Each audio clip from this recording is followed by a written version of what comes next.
fans from wherever you are, I like to say the world because I'm optimistic, welcome to the MPJ new rock album review shows. Welcome to Pete and to Chris.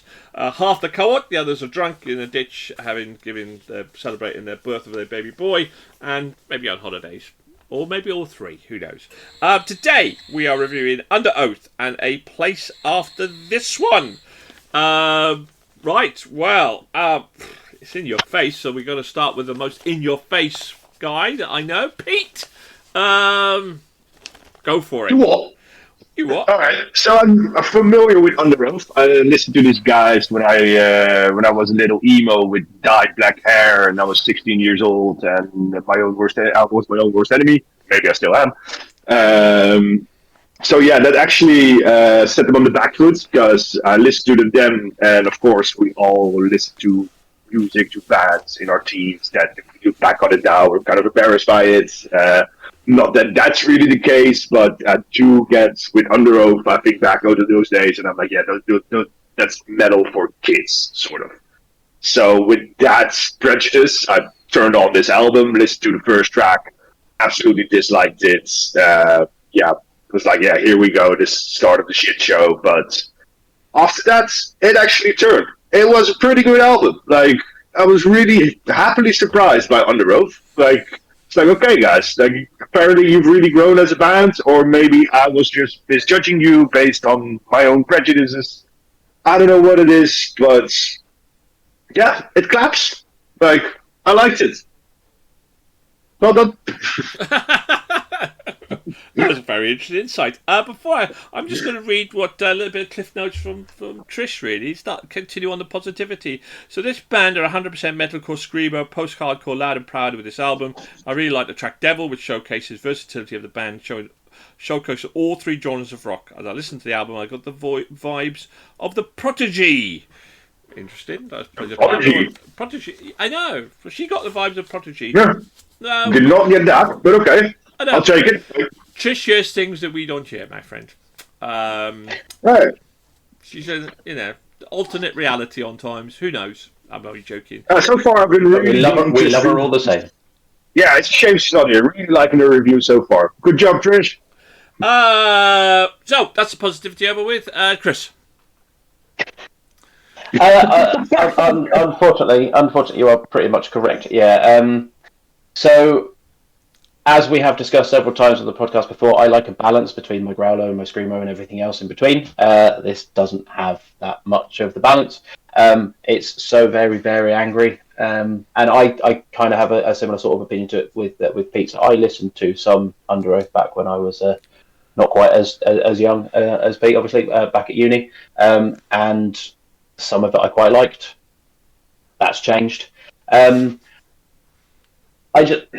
Some of it is over the top. I think it's Generation No Surrender. The opening track is just kind of, that's over the top growler, really not my cup of tea.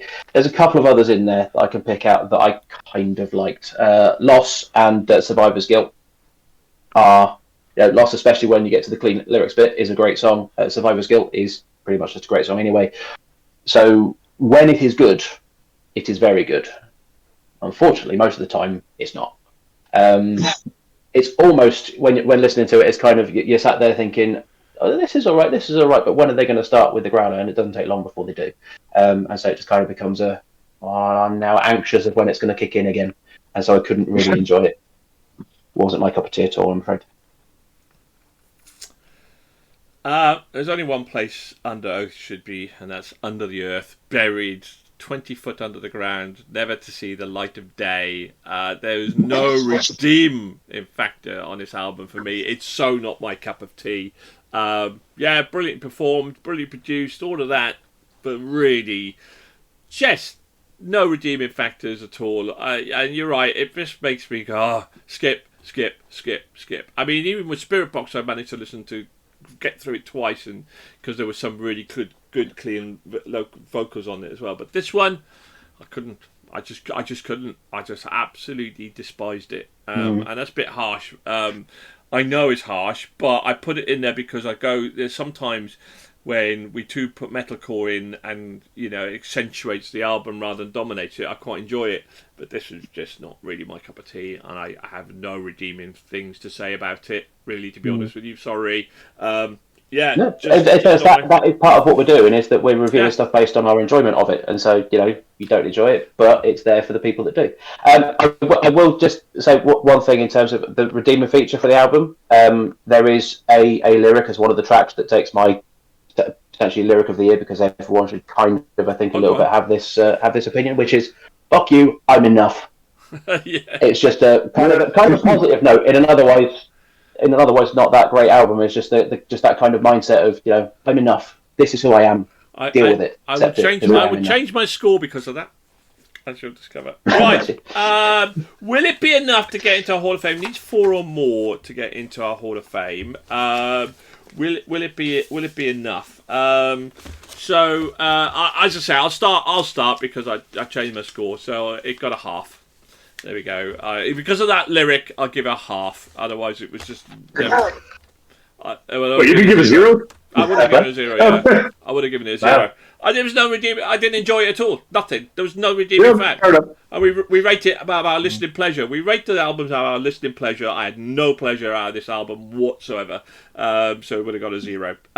Right. Okay. So that gets the negativity out of the way. Simon give this a 4 on that score. Will give us a 4.5, as did Trish give it a 4.5.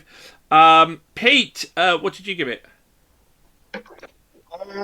I ended up landing on a 3.5, which is funny. Like, you give it a 0 because it's too hard. I give it a 3.5 because it's not hard enough. Do you know what?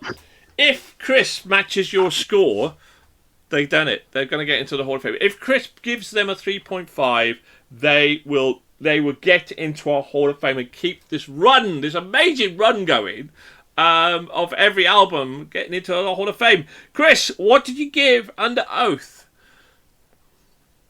The third time you put me in the hero spot, and I have to disappoint. Unfortunately, I gave this a 2.5. Oh, what a shock! No longer the hero. No longer the hero. He's the villain of the piece. So Underoath, don't blame me. Blame him. I'll accept it. I'm enough.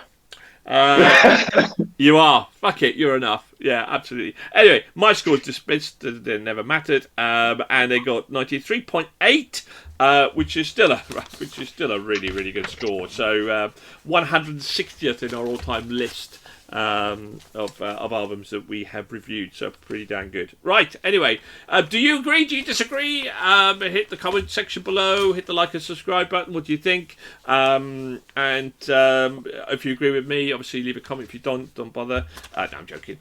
Right. Okay. Thank you very much.